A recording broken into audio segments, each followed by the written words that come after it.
Assalamualaikum warahmatullahi wabarakatuh. Semangat pagi. Baik peserta latsar semuanya, saya Dang M. Kendana, saya adalah Widya Iswara BPSDM Kemendagri. Saya Mahmudan, saya adalah Widya Iswara BPSDM Kementerian Dalam Negeri. Pagi hari ini kami akan membahas tentang analisis isu kontemporer sebagai kesiapsiagaan bela negara. Selamat menyaksikan.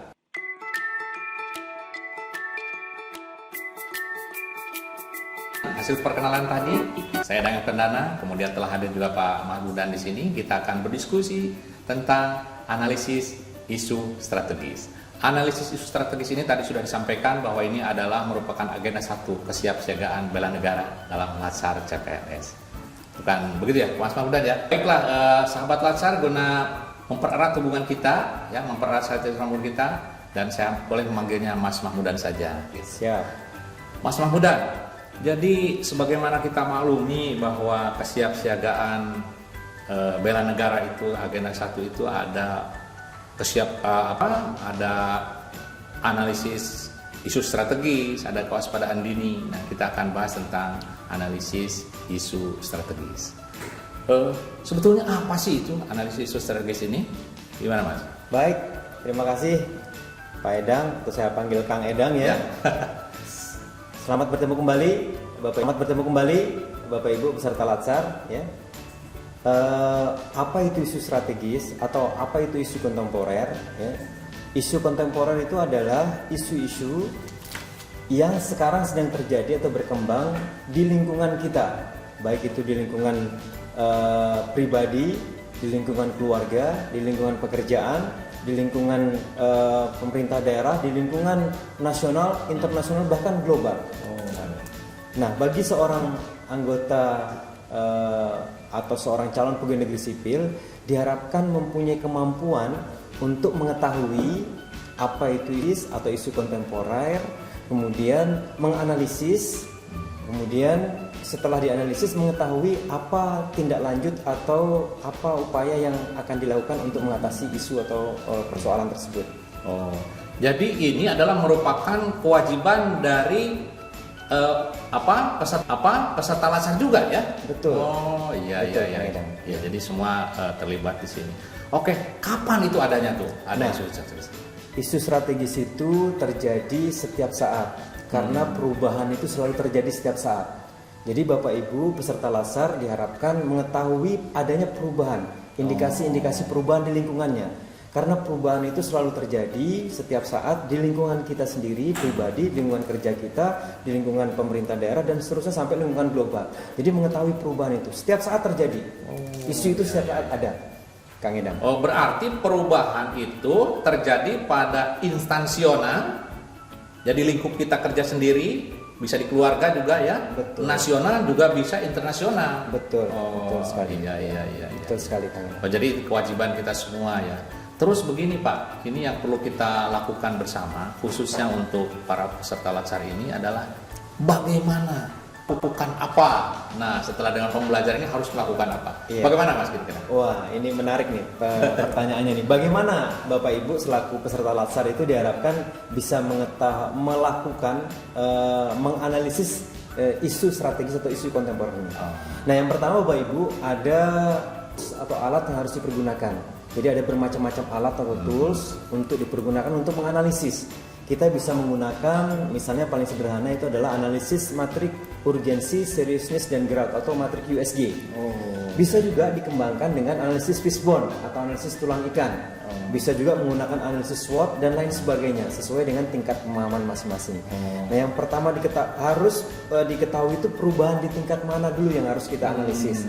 Setelah itu gunakan alat atau tools, alat bantu ini untuk menganalisis isu kontemporer yang terjadi. Sebagai contoh, Bapak Ibu, saya ilustrasikan yang sedang terjadi sekarang, COVID-19, ya, isu COVID-19 atau pandemi COVID-19. Nah, itu bagaimana kita mengidentifikasi itu di lingkungan keluarga kita, di lingkungan lingkungan kerja kita, sampai tingkat pemerintah daerah, sampai tingkat nasional, sampai tingkat global. Nah, artinya ada tingkatan-tingkatan seperti itu sesuai dengan alat yang digunakan. Nah, selanjutnya, setelah kita tahu, kita cari penyebabnya apa, kan? Penyebab isu itu apa? Nah, penyebabnya kita ketahui dulu, misalnya tadi ada COVID-19 itu disebabkan oleh karena perilaku hidup yang kurang bersih, kurang sehat, kemudian berdampak berkembangnya virus itu. Kemudian yang penting adalah akibatnya itu apa? Jadi ada penyebab, ada akibat dari hasil analisis isu kita. Nah, akibatnya itulah yang akan kita carikan solusi penyelesaian dari masalah isu tersebut.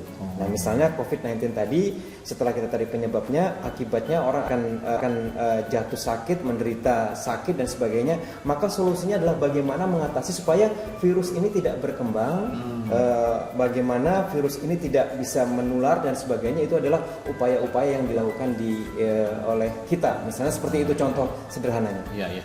Oke, mengulas bahasa tadi, mohon maaf nih Mas, ada tools gitu ya. Tools itu mungkin di pemahaman yang berbeda-beda, saya kira ini. Ya. Apakah tools itu alat tapis, Pak? Ya, semacam alat tapis ya, seperti itu, betul. Alat tapis, alat untuk mengidentifikasi, betul sekali. Ya, jadi alat tapis digunakan itu terdiri dari berbagai macam ya. Silakan saja nanti peserta latsar mau menggunakan apa saja sesuai dengan kemampuannya, begitu ya? Iya, betul Oke. sekali. Nah, kemudian begini Mas, yang tidak kalah pentingnya itu apa yang mesti dilakukan oleh para peserta latsar ini, dan harus apa yang tidak boleh dilakukan. Oke. Nah, gitu gimana Mas? Baik, tadi setelah kita memahami alat-alatnya, sudah paham, kemudian peserta itu harus mempunyai modal dulu.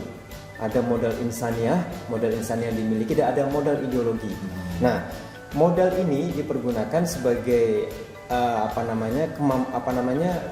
kemampuan yang harus dimiliki oleh setiap peserta. Itu modal itu harus dimiliki. Modal insaniah itu ada kemampuan fisik, kemampuan sosio dan sebagainya. Nah, kemudian modal ideologi itu adalah ideologi yang dipergunakan sebagai cara untuk mengatasi isu-isu tersebut. Nah, modalnya harus dimiliki terlebih dahulu, Kang Edang. Nah, selanjutnya setelah kita mengetahui modal kita memiliki apa, langkah selanjutnya adalah bagaimana peserta ini mengaplikasikan hal tersebut dalam konteks pekerjaannya sehari-hari. Menerapkan. Nah, peserta latsar ini nanti diharapkan melakukan aktualisasi, pembelajaran aktualisasi, mulai dari merancang aktualisasi sampai dengan melaksanakan aktualisasi.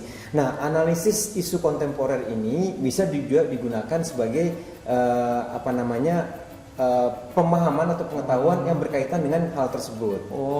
Gitu. Jadi berkelanjutan materi ini berkelanjutan. Produk yang akan dihasilkan selama latsar. Betul sekali. Iya. Nah, yang penting juga Kang, yang ini analisis itu kontemporer ini kita kaitkan dengan situasi yang terjadi dalam konteks nasional maupun internasional. Kita sekarang mengenal ada isu proxy war, ada isu tentang narkotika dan obat larang, extraordinary crime gitu ya bahasanya. Ada isu tentang hoax, informasi hoax, dan ada isu tentang misalnya hate speech, ujaran kebencian dan sebagainya. Nah, hal seperti itu harus dikaitkan dalam pelaksanaan tugas sehari-hari. Yang boleh dilakukan dan tidak boleh dilakukan, pertanyaan tadi itu. Yang harus dilakukan sebagai ASN itu dia harus menyiapkan kemampuan modal insaniah dan ideologi tadi. Apa-apa yang harus dilakukan, dia harus berperilaku baik, berperilaku baik, menjunjung tinggi ideologi bangsa. Kemudian yang tidak boleh dilakukan ya tadi bersikap arogan, tidak boleh acuh-acuh, berita bohong gitu ya. Itu tidak boleh. Nah, seperti itu kira-kira yang harus dilakukan oleh ASN maupun lakukan oleh teman-teman peserta pelatihan. Oke. Baiklah sahabat latsar, saya kira cukup ya. Informasi ini adalah rangkuman dari apa yang disampaikan di dalam modul tentang analisis isu strategis. Terima kasih Mas Budan, silakan karena sudah menyiapkan minum, silakan diminum dulu. Baik, terima kasih.